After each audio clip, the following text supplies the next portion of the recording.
Welcome back to Anatomy and Physiology on Catalyst University. My name is Kevin Tokoph. Please make sure to like this video and subscribe to my channel for future videos and notifications. In this video, we're going to continue on with the plexuses of the lower extremities by talking about the sacral plexus. So in the previous video, we discussed the lumbar plexus. We went through all four of these nerve roots, and those are going to be the ventral rami of L1 through L4. They constitute the lumbar plexus. And again, we went through all the muscles that are innervated by the various nerves. Now, I mentioned at the very end of that video that we have this branch that comes off of the L4 ventral ramus, and that's the lumbosacral trunk. And this provides a communication between the lumbar plexus right here and the sacral plexus. So here's our L4 ventral ramus. We can even see that lumbosacral trunk coming off of it. And so make sure you understand this, that the lumbar plexus and sacral plexus, even though it's helpful to learn them separately, they do have a communication, as in this lumbosacral trunk, that allows them to act as one unified network called the lumbosacral plexus. Okay? But that's all we're really going to say about that particular trunk right there. What we want to start off by saying is really that the sacral plexus is really composed of ventral rami of L4 down to S3, or in some cases you'll see L4 to S4. I believe I actually learned it L4 to S4 because this last nerve down here that we'll cover at the very end has contributions from S4. Just a little bit, but it does have S4 in it. Okay, so L4 to S4, that's what we're going to go with. But of course, you should default to whatever your instructor says. Now, again in this video, we're going to look at how each of these nerves forms and then look at the major muscles that are innervated by these, if any. Notice we have a purely sensory nerve right here. It doesn't innervate any muscles. So let's actually go through this. We're going to start by looking at the superior gluteal nerve. This one gets contributions from L4 to S1. Now the L4 contribution is really from this lumbosacral trunk right here. Okay? So it's actually contributing to that superior gluteal nerve. And then if we follow this back, it has contributions from the ventral ramus of L5 and the ventral ramus of S1, our first sacral nerve right there. So that's superior gluteal nerve. The major three muscles it's going to innervate are going to be the gluteus medius, the gluteus minimus, and the tensor fascia lata. Notice gluteus maximus is not included in this. It's actually down here. So really the superior gluteal nerve plays more of a role in actually innervating the hip abductors or abductors. Okay? Now down here is the inferior gluteal nerve. This gets contributions from L5 to S2. So if we follow this back, we can find one from L5, the yellow one from S1, and the green one from S2. Now before we go into the function of this nerve, I want you to notice something compared to the superior gluteal nerve. If you at least know the superior gluteal nerve is L4 to S1, notice that each of the nerve roots in inferior gluteal is really just shifted down by one. So instead of starting at L4, inferior starts at L5. Instead of ending at S1, the inferior ends at S2. So that could be a really helpful way to remember inferior gluteal if you know superior gluteal. That's the key. Now the inferior gluteal nerve really just innervates gluteus maximus. So this is going to be our major hip extensor, other than the hamstrings, which we'll actually see over here. So inferior gluteal nerve innervates gluteus maximus. Now right here we have the posterior femoral cutaneous nerve. This gets innervation from S1 to S3, and the same rule really applies here. If you remember that inferior gluteal is L5 to S2, notice that the roots that contribute to the posterior femoral cutaneous nerve are all just shifted down by one. So instead of beginning at L5, this one starts at S1. Instead of ending at S2, this one ends at S3. And these three actually follow that pattern right there pretty nicely. Now again, we know this is a sensory nerve. It's purely sensory because it has cutaneous in the name. Anytime we have a nerve that has cutaneous, that implies it's sensory in function. And this one, being posterior femoral, is going to provide sensory information of the posterior thigh, cutaneous sensory information on the posterior thigh, and relay that back to the central nervous system. One very important point about this nerve, do not confuse it with the lateral femoral cutaneous nerve, which is in the lumbar plexus. The sacral plexus gives the posterior femoral cutaneous nerve, and that's S1 to S3. Now, coming down here, here's a big one. This is the biggest nerve in the entire body. This is the sciatic nerve. Very, very large nerve, and it pretty much is going to give innervation to almost everything in the thigh and the lower leg. And the major exceptions are going to be the quadriceps, which we already covered in the previous video, were innervated by the femoral nerve. Okay. The sciatic nerve really, in some form or fashion, gives rise to the nerves that innervate almost everything else. So the sciatic nerve has contributions pretty much all throughout the sacral plexus, L4 to S3. So it has contributions from L4, L5, S1, S2, and S3. It does not, however, have contributions from S4. So L4 to S3. Now, there's one very important thing to understand about the sciatic nerve, and we covered this in a previous video just over the sciatic nerve. The sciatic nerve is really composed of two parts, two separate nerves that are sort of bound together. Okay? It's like Batman and Robin. Okay? You can't have one without the other. Okay? The sciatic nerve is composed of two nerves, the tibial nerve and the common perineal nerve, sometimes called common fibular. I tend to use the terminology common perineal. So it's composed of both of these nerves right here. Sometimes you'll see the tibial nerve considered the anterior division of the sciatic nerve, and then the common perineal nerve is the posterior division of the sciatic nerve. But it's important to understand the sciatic nerve, even from right when it's formed off of the ventral rami, when they fuse, it is composed of two nerves in and of itself, the tibial nerve and the common perineal nerve. Now, one important thing to understand about that is the tibial nerve has all the same nerve root contributions as the sciatic nerve. So the sciatic nerve is L4 to S3, so too is the tibial nerve. Notice it has contributions also from L4 down to S3.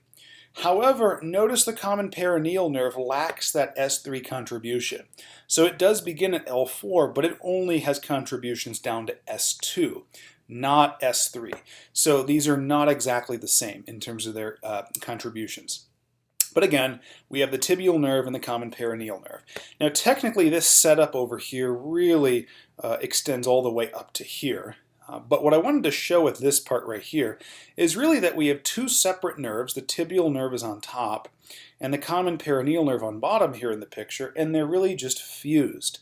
Okay, they're very close together and they run together through a sheath called the sciatic sheath. You know how a sheath, you keep a sword in the sheath, right? You can pull the sword out of the sheath, but it's protected by that sheath when you're not using it, or maybe protecting the user so it doesn't cut them. Right? But in any case, this sheath actually houses both the tibial and common perineal nerves. And those two nerves, the tibial and common perineal nerves, they are going to remain bound together as long as the sciatic nerve is above the popliteal fossa. As soon as the sciatic nerve descends to the popliteal fossa, they do separate into a separate tibial nerve and a separate common perineal nerve. But until they reach the knee, basically, okay, they're actually together. But they do give off separate branches independent of one another. Okay? So in some sources, depending on your course, these muscles right here are innervated by the sciatic nerve, and so too is this one. But other sources will be more specific and say, hey, well, these nerves are actually innervated by the tibial nerve. It's just that at this point in the thigh, the tibial and common perineal nerves are still fused. Okay? Just want to make that perfectly clear. Hopefully it is. So what does the tibial nerve innervate?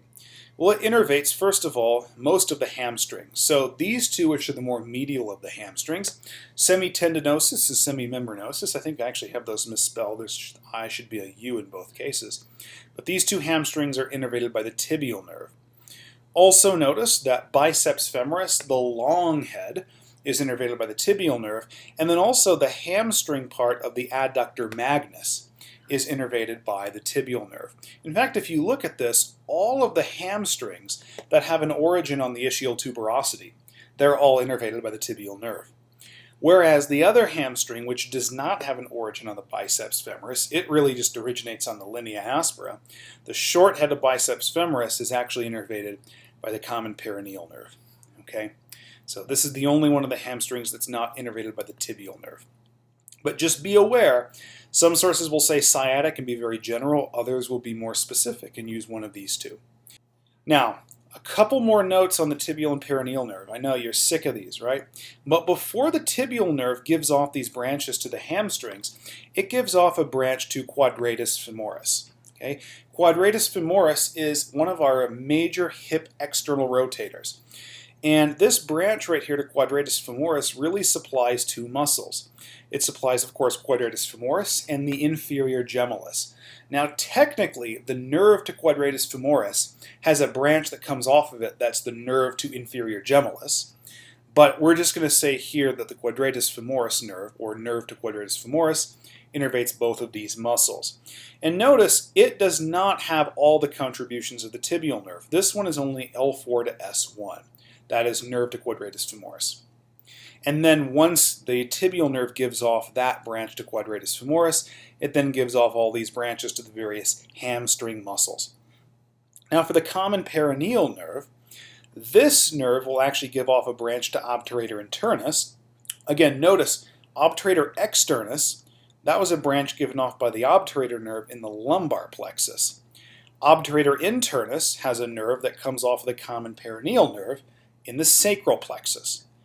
Notice obturator internus nerve is L5 to S2. One really interesting thing to help you, notice the nerve to quadratus femoris and the nerve to obturator internus have the same nerve root contributions as do the superior gluteal and inferior gluteal nerves. So maybe that'll help you out. In any case, the nerve to obturator internus supplies two muscles, obturator internus of course, and the superior gemellus. And all four of these muscles right here, these are all hip external rotators. Now if you look at the nerve root contributions of the nerve to quadratus femoris and nerve to obturator internus, this can help you. Notice they have the same nerve contributions as superior gluteal and inferior gluteal respectively. So maybe that'll help you out with remembering those.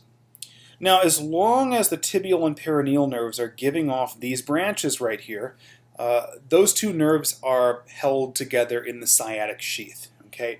And more or less, some sources will actually call them the sciatic nerve, okay, to be very general. However, remember, once they get into the leg, so they cross the knee joint, they get through the popliteal fossa, they separate into separate tibial and common peroneal nerves.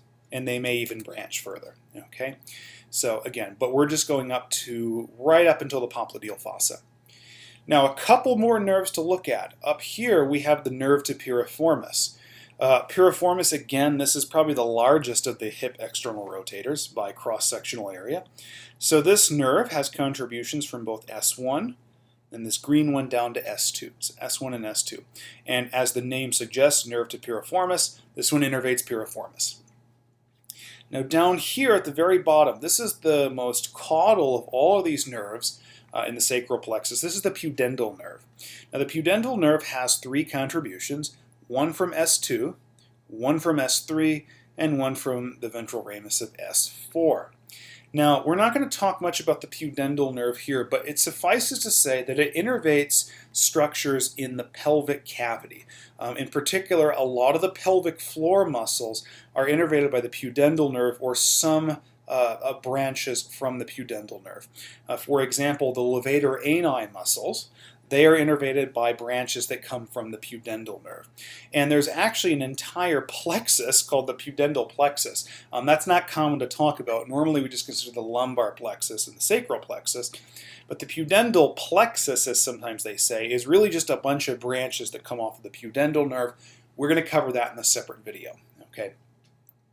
Now, the last thing to talk about in this video are these divisions of the sacral plexus. So different nerves are from different divisions of the sacral plexus. So either posterior, anterior, or in some cases we have this weird situation where they're both. Now this posterior and anterior, again, this has nothing to do with what muscles they innervate. Okay, we made that clear in the last video. This posterior and anterior has more to do with their orientation as they're coming off of the sacral plexus. Is it more anterior facing? Is it more posterior facing? That's really all it has to do with. If you notice here, the posterior divisions are nerve to piriformis, superior gluteal nerve, inferior gluteal nerve, and the posterior, that would make sense, division of the sciatic, which is the common peroneal nerve. The anterior divisions, There's the tibial nerve, which is the anterior division of the sciatic nerve. That makes sense. And then this nerve to quadratus femoris and nerve to obturator internus. Okay? Notice nerve to obturator internus is anterior, but it's coming off of a posterior division of the sacral plexus. So that's actually rather interesting. And then a case where we have both, somewhere in the middle, is the posterior femoral cutaneous nerve. Lumbar plexus doesn't have a both. Only the sacral plexus does, and that's the sensory nerve. Okay, so hopefully this video, long as it might have been, gave you a good understanding of the different parts of the sacral plexus. In the next video, we'll start talking a little more about the pudendal nerve when I get that video up, and then we'll go into more of the blood supply in this area. Please make sure to like this video and subscribe to my channel for future videos and notifications. Thank you.